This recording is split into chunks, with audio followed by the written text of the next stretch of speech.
You pick if you outwork everybody, if you try to be a little smarter than everybody, if you try to be a better salesperson than everybody, if you try to be better prepared than everybody, you've got your best chance. Because if you don't do it and somebody else does, I have the saying, work like someone's trying to take it all away from you. I actually work like someone's spending 24 hours, working 24 hours to take it all away from you. And that's kind of the way I look at it. What would you say is the number one reason why people fail? Lack of brains, lack of effort. Lack of brains, lack of effort. Yeah, they don't do the work. They don't learn, when you walk in the room, when you start a business and you start to talk about somebody, you're never in a vacuum with no competition, unless you're just extremely lucky. And if there's going to be competition, that means somebody else knows your business as well as you do when you get started. And if you walk into a competitive environment and they still know more about the business than you do and more about your customers, you're going to lose. But most people don't consider that. They don't do the work. They don't learn more about their industry. They don't know even about their business. And so you've got to put in the effort to know more about your industry than anybody else. And that's the brains part, and that's the effort part as well. Because look, if you're competing with me, you better know what you're doing, otherwise I'm gonna kick your ass, and you're not gonna outwork me. And so, the combination is usually what kills businesses early on more than anything. You could, within a 5-10 minute interview, say, this dude's not gonna make it as an entrepreneur.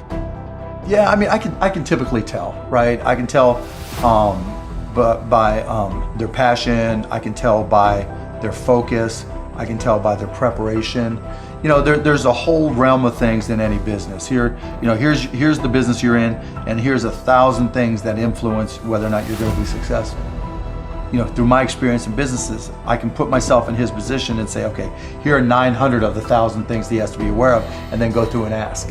And by how many of those or her issues they've been able to address already, that kind of gives me a sense of how hard they're willing to work. And I can tell by the questions they ask me. So all I have to do is say, okay, what do you want to know?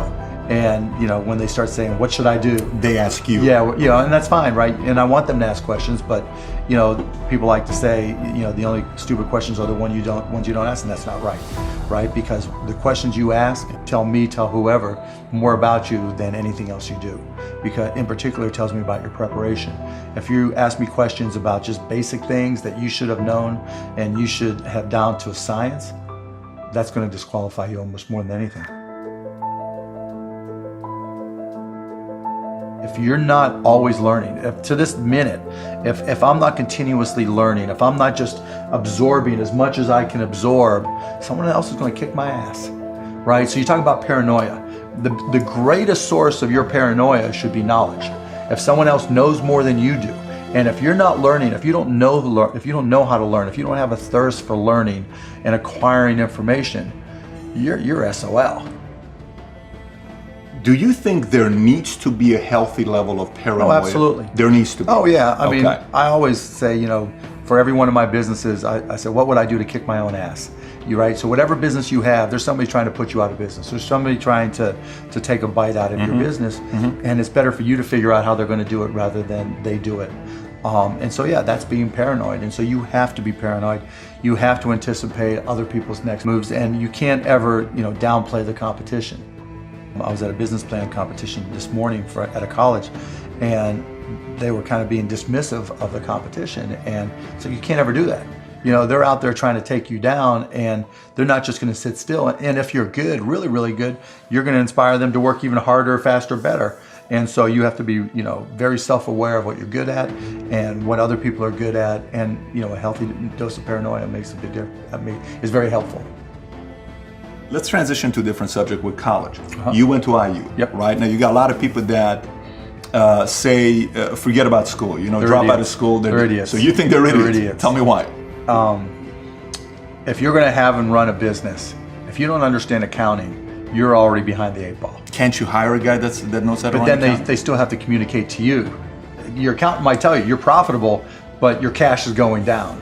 Not understanding a breakdown. And when you don't, Do you think you need college to learn that? yeah, I think you do, right? Because it may not, for some people, look, if you're so self-motivated that you can take an online course in accounting and teach yourself everything, you're way ahead of the game anyways. But most people aren't. I don't care if you go to a community college and take accounting and spend $99 for the class.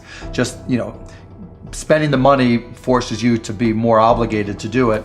But accounting, finance, lesser extent marketing, sales if the school offers that, these are all that's the language of business. And so while it's possible to teach yourself these things, and while it's possible to hire them, when you're starting your own company, you don't want to have to spend money hiring an accountant. Well, let me tell you that if you've gone through all these classes, you probably don't have to hire a lawyer to incorporate, right? You can probably figure out yourself. And so your cost of opening up a business drops, but even more important than all that, that's the blocking and tackling, that's the language of business. You know, the thing I learned at Indiana that was more important than anything else, I learned how to learn. And learning became far more important to me, because the one certainty in business is that it's always going to be changing. How does one entrepreneur increase the speed in areas that they can increase? There's certain things you can't control. Speed in what way? Speed of growing your business. All right. So how fast can I grow it? Yeah, I mean, it just depends. You've got to know your own skill set, right? And you've got to know how that fits within your company's life cycle. You know, some companies are slow grind, and you just have to understand that, and you've just got to bide your time until it starts to click, and then grow with it quickly. You know, if you're trying to release a product that needs to be ubiquitous, you've got to go as fast as you can, and then, you know, release a product, like a launch. Yeah, and you know, there's a lot of people who will say, you know, perfection is the enemy of profitability, right? And that doesn't mean you have to wait till it's a perfect product. It really just depends on what the product is. It, you know, a barbershop, right? Is it an app? Is it a service? Is it a product? But, you know, the key is looking for the low-hanging fruit. What customers are willing to write you a check or commit to it, you know, so that they're willing to integrate it into their daily lives or integrate it into their daily business. And so getting a commitment either through time or revenue is typically what I look for. And so if I can get a commitment, then I'm going to be able to learn. I'm going to see how they use it. Do they sustain usage? And then once I get the next one, you know, hopefully it came a little bit faster than the first one. Then I can ask for referrals, and then the next one, then the next one, and I just try to ramp it up. You know, when I bought the Mavs, we had no season ticket holder base. And so literally it was a matter of just putting a list of former season ticket holders in a white pages back then, you know, on my desk next to my phone, and making phone calls. You? Yeah, me. Yeah, because if I'm not going to do it, how can I expect someone else to do it, right? So just get on the phone. Hey, this is Mark Cuban. I'm the new owner of the Dallas Mavericks. You know, I'd like to invite you back for again. It's not, though. This is my business. But you can't get regular sales guys or something to make those calls once they get to a quarter. You're a guy that's a billionaire. You're making those calls. But that's all, you know, and that's fine and good, right? Because everybody's got their own goals, right? But still, I don't want anybody at the Mavs to be able to say, well, he's not willing to do the work, right? There's, you know, if I walk around, I'm picking up all the papers. I'm not saying go get that picked up. I'm like, okay, that's trash. I'm picking it up. But in terms of speed of growth, it's really, you got to get that first customer first. And then when you get that first, what did you learn? Reiterate, get that next customer. And then hopefully as you learn more and more through the process, then the next one comes by even faster. You know, alluding to it earlier about entrepreneurs being born or built, you know, and I think I knew I was wired to be excited about business. How or why, I don't know, but you know, and there's certain guys that have the genetics to jump out of the gym, right? There's certain guys, you know, that, you know, when they golf, they have the muscle memory and the discipline.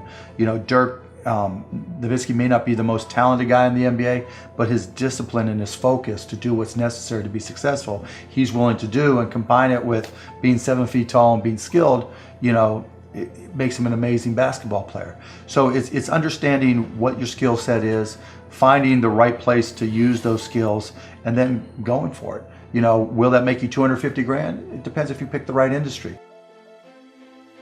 You know, I started my first business when I was 12. I was buying and selling baseball cards, buying and selling stamps. Anything I could do to make money, I was hustling and trying to do. So I was into business, but I not so much where it was, all my friends were into it with me, so they wouldn't know.